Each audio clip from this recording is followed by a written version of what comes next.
All right, well, let's do another podcast. Let's go ahead and do it. Let's have it. Let's make it happen. Let us make it happen. Where to begin? I saw that at the coffee shop I like to frequent on the weekends, they had a green lemonade. And the green lemonade included, as part of the ingredients, kale. And I was immediately angry. Because if you put kale in lemonade, my hypothesis is that it is no longer lemonade, and it is blasphemy for you to call whatever that is lemonade. Once you add kale to lemonade, it ceases to be lemonade. It becomes kale with not enough sugar. That's what it should be called. It should not be called anything other than that. So I tried it, and it was lemonade, kale, ginger, and was it horrible? I'll be honest with you. No, it wasn't. But it's been about an hour since I finished drinking the drink, and I can still taste the kale. So if they want to continue calling it lemonade, that's fine. But at the very least, there should be an asterisk. Asterisks. There should be a little star next to it. And then under the star, hey, just letting you know, this includes kale. So it's not going to be 100% joy. Like when I taste a lemonade, there should be no aftertaste. That's what a lemonade is. There's no aftertaste. When I taste lemonade, I should see a summer meadow.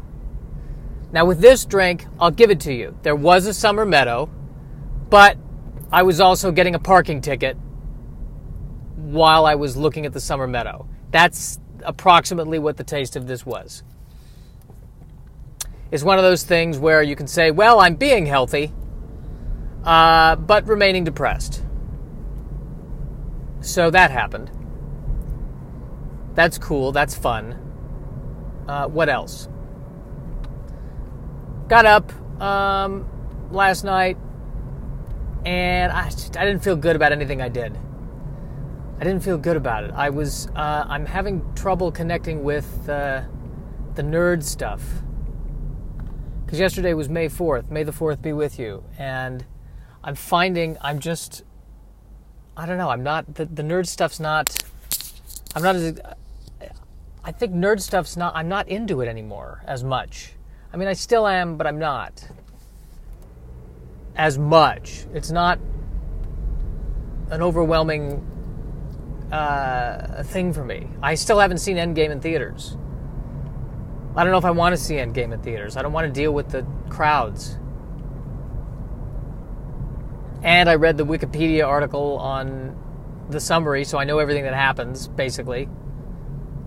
And I'm fine with it. It all makes sense. It adds up. I don't know. I don't have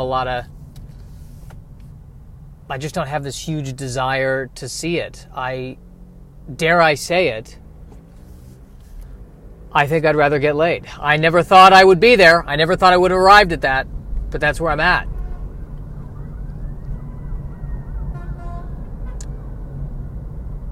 So that's happening. I got to be careful because there's an ambulance driving, but it looks like it's driving in the perpendicular to what I'm doing. There we go, versus parallel. Perpendicular. But yeah, I'm going through that, and then I think the other thing that's happening is I'm depressed.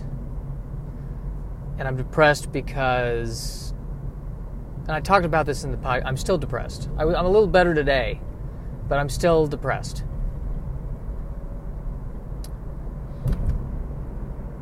And I'm trying to come up with ways to get out of being depressed. And one thought was, okay, well, I just need to push myself through the writing more. I just need to push myself to write more.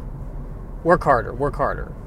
And I keep hitting my head against the wall on what do I want to write? What do I want to write? And nothing's really doing it for me. Then I thought, okay, what do I not want to write? A stupid teen sex comedy. All right, maybe I should just write that.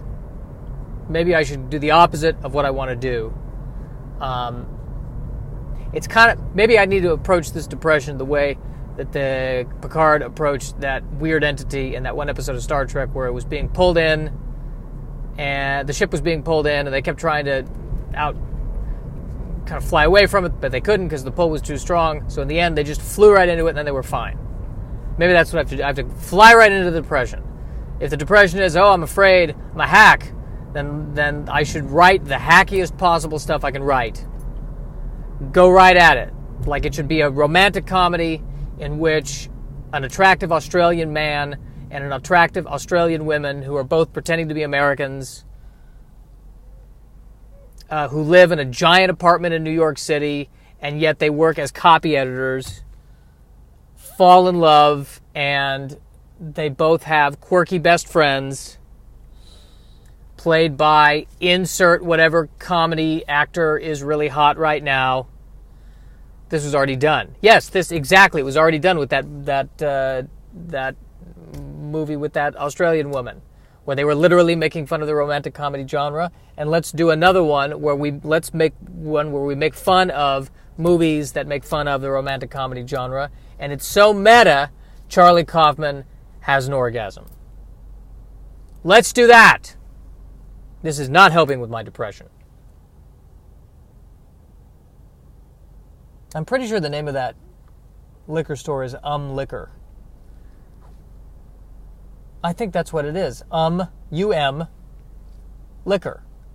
And that's the best name I've ever heard for any establishment. Liquor. What do you sell here? Liquor. Great. That's the greatest name I've ever seen in my life. See, this is the thing. You can't think of this kind of stuff. It just... That's one of those things where I had to look twice. Oh, maybe something's wrong. Maybe the sign's broken. Nope. That is on purpose. Maybe it stands for something. I don't know. I hope it doesn't. I hope it's Liquor. That's a great name for a liquor store. Honey, could you pick up some... Yes, that's the place, but I was just trying to think of what the name of the liquor I wanted you to get was.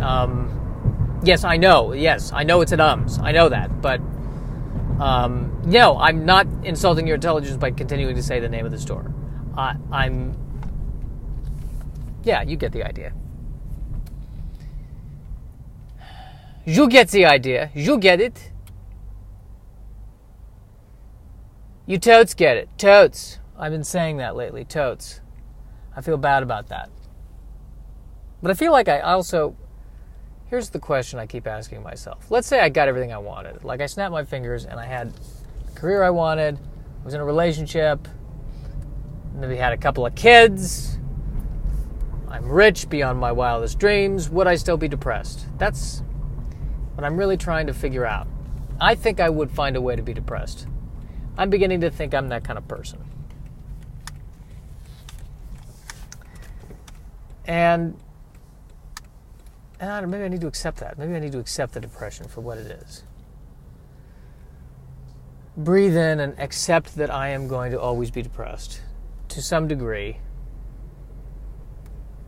and not try to fight it. Like I was just saying, like that episode of Star Trek, just kind of spiral into it. Let's just embrace the depression. Another thing I discovered yesterday, or rediscovered, was that I was around people who were having a good time, and that pissed me off. I can't stand that. That's just not... I don't need other people happy. And then I'm really sitting there trying to analyze their happiness, and I'm saying, are you really happy, or are you just putting on a show? And for my sake, I hope that you're putting on a show, because it'll make me feel better. I should be wishing the best for you, but I'm not at this moment. And I need this. I need you to not be as happy as you say you are. So, the more that you can reveal your depression, the better. That's why, as a public service, I think I only want to put negative Facebook posts from now on and say how bad I'm doing. I think that'll really help my friends. I'm trying to be helpful. It helps me. When I see somebody saying, I had a horrible week. Oh, great. Let's keep going. trying to park right now, and I notice there's broken glass on the wall, or the wall of the parking structure that is overlooking the street. So I'm going to move, because I have this fear that someone will move the glass directly behind the wheels of my car. That's a paranoid fear that I have, that someone is going to do that specifically to damage my tires. And will that happen? Probably not. But I think we live in a world where that's possible. Totes! That's totes possible.